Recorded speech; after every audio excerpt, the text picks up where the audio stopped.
दोस्तों, हम सभी के अंदर कुछ ऐसी क्वालिटीज़ ज़रूर होती हैं जो हमें दूसरों से अलग एक यूनिक पर्सन बनाती हैं। हम जिस परिवार में जन्म लेते हैं, उस परिवार के साथ साथ जहां हम जन्म लेते हैं तथा पलते और बढ़ते हैं, उस स्थान की संस्कृति, वहां के लोग, वहां का समाज और वहां का पूरा माहौल और वातावरण मिलकर कंट्रीब्यूट करता है हमारी ओवरऑल पर्सनैलिटी में। किसी का इंट्रोवर्ट होना या एक्सट्रोवर्ट होना, इमोशनल होना या खुले विचारों वाला होना, किसी भी व्यक्ति के जीवन में यही बाहरी कारक हैं जो निर्धारित करते हैं कि वह व्यक्ति कैसा होगा।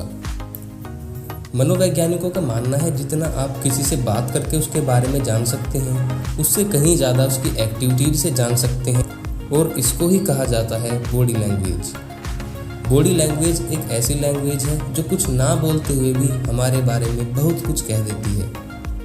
सो हेलो एवरीवन, आप देख रहे हैं लेट्स नो, और आज हम बात करने वाले हैं इसी टॉपिक के बारे में। तो यहाँ पर हम आपके सामने 6 सवाल रखेंगे। प्रत्येक सवाल के 3 विकल्प होंगे। आपको एक बात और बता दें कि सभी सवाल मनोविज्ञान की जानी मानी बुक से लिए हुए हैं और पूरी तरह से ऑथेंटिक हैं। सभी सवाल सिचुएशन के रूप में होंगे और आपको बताना है कि ऐसी सिचुएशन में अगर आप होते तो आप क्या करते।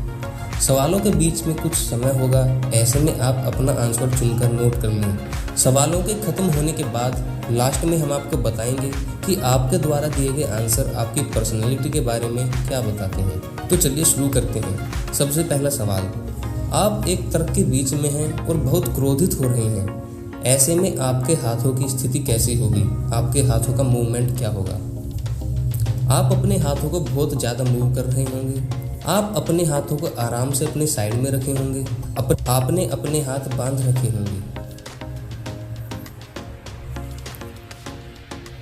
दूसरा सवाल है, आपके दोस्त आपसे किसी पार्टी में मिलने वाले हैं लेकिन उन्हें देर हो गई है। ऐसे में आप क्या करेंगे? अपने निकटतम व्यक्ति के साथ बातचीत करने लगेंगे। आप कोई पेय लेकर एक सीट पर बैठ जाएंगे और उनका इंतजार करेंगे, या फिर आप बाहर अपने दोस्तों की प्रतीक्षा करेंगे। तीसरा सवाल, आप एक नौकरी के लिए इंटरव्यू दे रहे हैं और अचानक सब कुछ शांत हो जाता है। ऐसे में आप क्या करेंगे? इंटरव्यूअर से ढेर सारे सवाल पूछने लगेंगे। आप अपने पिछले कार्यों का एक और उदाहरण दिखाएंगे और चर्चा को आगे बढ़ने देंगे। आप इंटरव्यूअर की तरफ देखते रहेंगे और उनके आगे बढ़ने की प्रतीक्षा करेंगे। मान लीजिए कि आप भीड़ भाड़ वाली जगह पर हैं, उदाहरण के लिए शॉपिंग मॉल में। ऐसी स्थिति में आपके चलने का तरीका कैसा होगा? आप धीमे धीमे सब कुछ देखते हुए चल रहे होंगे। आप मीडियम गति से चल रहे होंगे और केवल वहीं रुकेंगे जहां आपको आवश्यकता है, या फिर आप तेजी से चल रहे होंगे और आपको जो चाहिए वो लेकर जल्दी से वहां से निकल जाएंगे।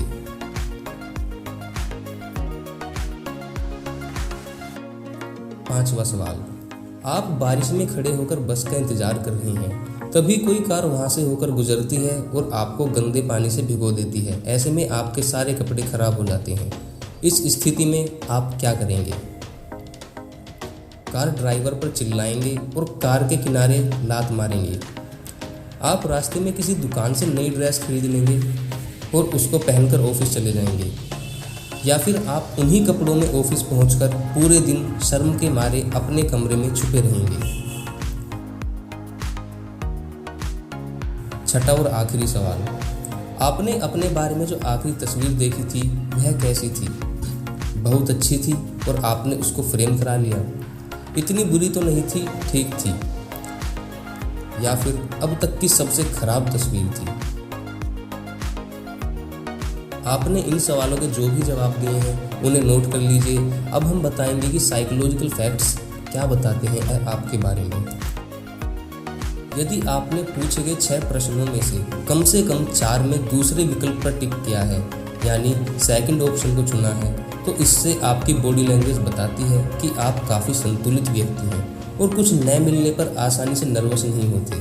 उदाहरण के लिए, जब इंटरव्यू में सब कुछ शांत हो जाता है, ऐसे में अपने एक्सपीरियंस के बारे में बताकर बात आगे बढ़ाना यह दर्शाता है कि आप काफ़ी संतुलित व्यक्ति हैं और जानते हैं कि ऐसी स्थिति से कैसे निपटना है, बजाय कि इंटरव्यूअर्स की तरफ देखते रहो और उनके आगे बढ़ने का इंतजार करो। ड्राइवर पर चिल्लाना और कार की साइड पर लात मारना जब कार आपको भिगोती है या फिर अपने हाथों को ज़्यादा मूव करना दर्शाता है कि आप थोड़े कम संतुलित हैं और छोटी छोटी बातों पर नर्वस और क्रोधित हो जाते हैं। तो दोस्तों, इन सवालों के आधार पर आपने पाया होगा कि आप किस तरह के व्यक्तित्व वाले व्यक्ति हैं। अगर आप एक संतुलित व्यक्ति हैं तो बहुत अच्छा है, लेकिन अगर आप संतुलित व्यवहार वाले नहीं भी हैं तो परेशान होने की कोई बात नहीं है। इससे आपको एक फीडबैक मिल गया होगा। आप अपनी दैनिक आदतों में थोड़ा बदलाव करके आप अपनी पर्सनैलिटी में सुधार कर जीवन में आगे बढ़ सकते हैं और सफल हो सकते हैं। तो बस दोस्तों, आज की वीडियो में यही था। अगर आपको वीडियो अच्छी लगी तो वीडियो को लाइक कर देना, चैनल को सब्सक्राइब करना बिल्कुल ना तो भूलना, और अगर आपका वीडियो से रिलेटेड कोई सवाल या फिर सुझाव हो तो हमें कमेंट करके जरूर बताइएगा। धन्यवाद।